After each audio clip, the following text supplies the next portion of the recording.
अस्सलाम वालेकुम 9 क्लास। आज जो क्वेश्चन हम लोग पढ़ने जा रहे हैं वो है अहम माहौलियाती मसाइल और इनका हल। इसमें हम लोग जो क्वेश्चन पढ़ेंगे ये क्वेश्चन नंबर 4 लॉन्ग का आंसर भी है और क्वेश्चन नंबर 4 लॉन्ग के एक क्वेश्चन के अंदर दो तरह से चीज़ें पूछी गई हैं, तो इसको हम दो पार्ट्स में पढ़ेंगे। क्वेश्चन नंबर 4 लॉन्ग का जो ए पार्ट है यानी जो पहला हिस्सा है उस क्वेश्चन का, उसमें पूछा गया है कि माहौलियाती मसाइल और इनका हल क्या है। सबसे पहले जो आपको ये ब्लू कलर में एक लाइन लिखी हुई नज़र आ रही है, यहाँ पर एक एडिशनल शॉर्ट क्वेश्चन आप लोग इसमें ऐड करेंगे और वो होगा कि माहौल से क्या मुराद है या माहौल किसे कहते हैं। माहौल से मुराद किसी जानदार के इर्द गिर्द का वो इलाका है जो इस जानदार की ज़िंदगी की सरगर्मियों को मुतासिर करता है। माहौल जिसमें तबई खदोखाल, आबो हवा, मट्टी और कुदरती नबातात वगैरह शामिल हैं, इंसानी ज़िंदगी पर गहरा असर डालता है।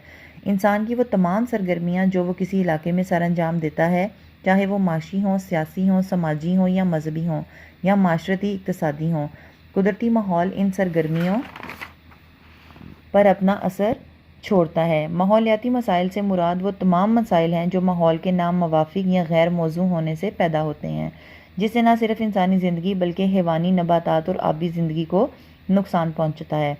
इंसानी ज़िंदगी की इब्तदा में इंसानी वसाइल और ज़रूरियात महदूद थीं, लेकिन जैसे जैसे इंसान तरक्की करता गया इसकी ज़रूरियात में इजाफ़ा होता गया।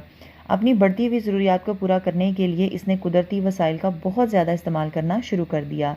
इस बेदरेग इस्तेमाल से न सिर्फ वसाइल तेज़ी से कम होना शुरू हुए बल्कि इनके इस्तेमाल से माहौल भी मुतासिर हुआ। टेक्नोलॉजी के इस दौर में इसके नतीजे में कई माहौलियाती मसाइल ने जन्म लिया।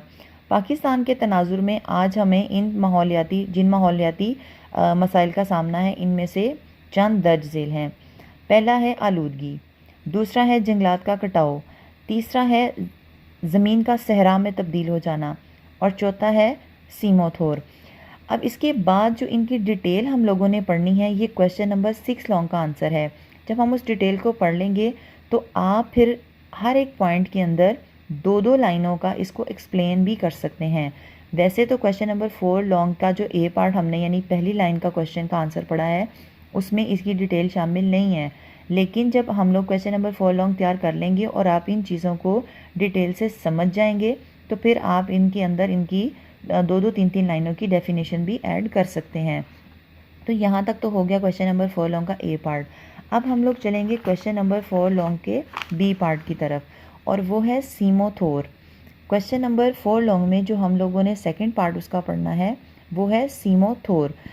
अब यहाँ पर हम लोगों ने ये देखना है कि सीमोथोर क्या है। ज़ेरे ज़मीन पानी की कमी या ज़्यादती को सीमोथोर कहते हैं और पाकिस्तान का तकरीबन 2 करोड़ एकड़ रकबा जो है वो हर साल सीमोथोर का शिकार बनता है, यानी वो सीमोथोर का शिकार है।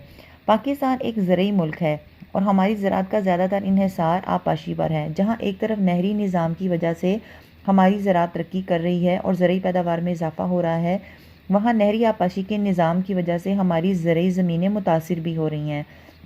नहरी पानी की वजह से ज़ेरे ज़मीन पानी की सतह में इजाफ़ा हो रहा है।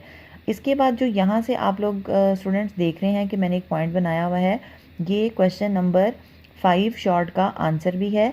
इसको किस तरह से आप लोगों ने तैयार करना है ये भी मैं आप लोगों को बताऊंगी। जब किसी इलाके में पानी की सतह 5.1 मीटर तक रह जाती है तो ज़मीन में मौजूद नमकियात पानी के साथ सतह पर आ जाते हैं।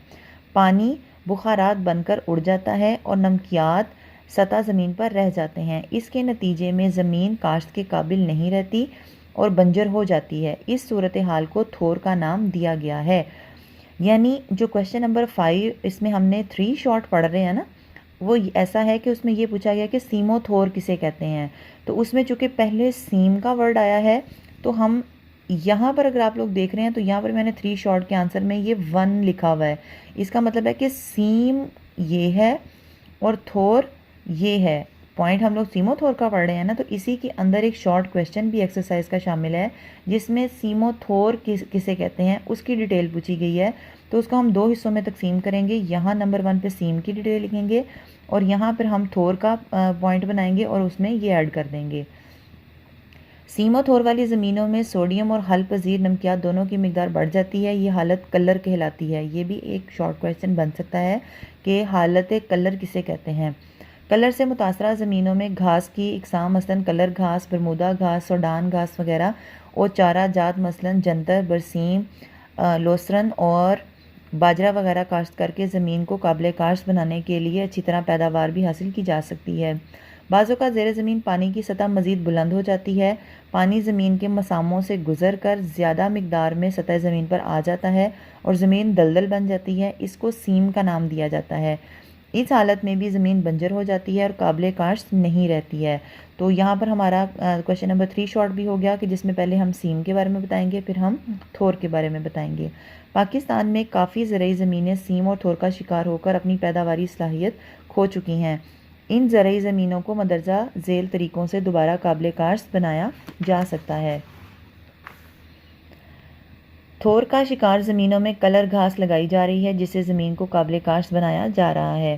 دوسرا، پاکستان میں نہری پانی کے ضیاع کو روکنے اور سیم سے بچانے کے لیے کھالوں اور رہباؤں اور نہروں کو پختہ کیا جا رہا ہے۔ بھل صفائی کے ساتھ ساتھ کھالوں اور نہروں کو پختہ کرنے کے پروگرام بھی شروع کیے گئے ہیں۔ اس سے دوہرا فائدہ ہے، ایک تو پانی کا ضیاع کم ہوتا ہے اور آبپاشی کے لیے زیادہ پانی دستیاب ہوتا ہے۔ پوائنٹ 3، سیم و تھور زدہ علاقوں میں ایسے درخت لگائے جا رہے ہیں جو زیادہ سے زیادہ پانی جڑوں کے ذریعے جذب کر کے فضا میں پہنچ رہے ہیں۔ اس مقصد کے لیے سفیدہ اور پاپلر کے درخت لگائے جا رہے ہیں۔ تو اسٹوڈنٹس یہاں پر ہمارا کویسچن نمبر 4 لانگ کمپلیٹ ہو گیا۔